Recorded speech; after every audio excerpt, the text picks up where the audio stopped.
সাধারণ মানুষের স্বার্থে আমাদের পাড়া আমাদের সমাধান এই কর্মসূচির উদ্যোগ রাজ্য সরকারের। রাজ্যের নানা প্রান্তে সরকারি আধিকারিকদের উপস্থিতিতে হচ্ছে শিবির। এরকমই ক্যাম্পের আয়োজন বসিরহাট মহকুমার স্বরূপনগর ব্লকের বালতি নিত্যানন্দ কাটি গ্রাম পঞ্চায়েতের ১১৭ নম্বর বুথে। ক্যাম্পে বিধায়ক ও জয়েন্ট বিডিওকে আটকে বিক্ষোভ, পাল্টা প্রধানের অভিযোগ তাকে গায়ে ধাক্কা দেওয়া হয়েছে।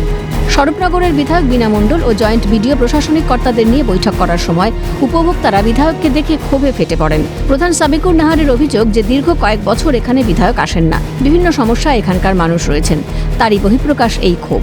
এ নিয়ে দুপক্ষের মধ্যে বচসা শুরু হয়, তার জেরেই অশান্ত হয় পরিবেশ। বিধায়ককে ঘরের মধ্যে আটকে রেখে বিক্ষোভ প্রতিবাদ এলাকাবাসীর। ক্যাম্প থেকে বিধায়ক ও জয়েন্ট বিডিওকে উদ্ধার করে স্বরূপনগর থানার পুলিশ।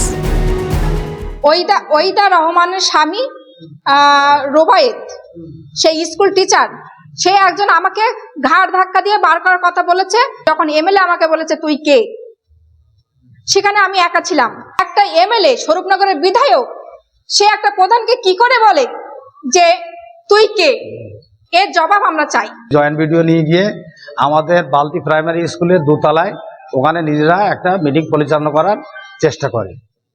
এ মতো অবস্থায় আমাদের যখন প্রধান ম্যাডাম যখন ওখানে জানতে যায় যে কাজটা আরম্ভ না করে যে আলাদাভাবে ক্যাম্পের বাইরে গিয়ে আলাদাভাবে কেন মিটিংটা করা হচ্ছে, এ ব্যাপারে আমাদের প্রধান ম্যাডাম যখন জানতে যায়, তখন প্রধানের ম্যাডামের উপরে তারা অকথ্য ভাষায় গালিগালাজ এবং তাকে মারধর। আমাদের বালতি গ্রামের যারা সাধারণ মানুষ, তারা এই জিনিসটা কখনোই আশা করেনি যে আমাদের এমএলএ, সে 3 বার এমএলএ, তার কাছে এই ধরনের ভাষা, এই ধরনের তার আচরণ।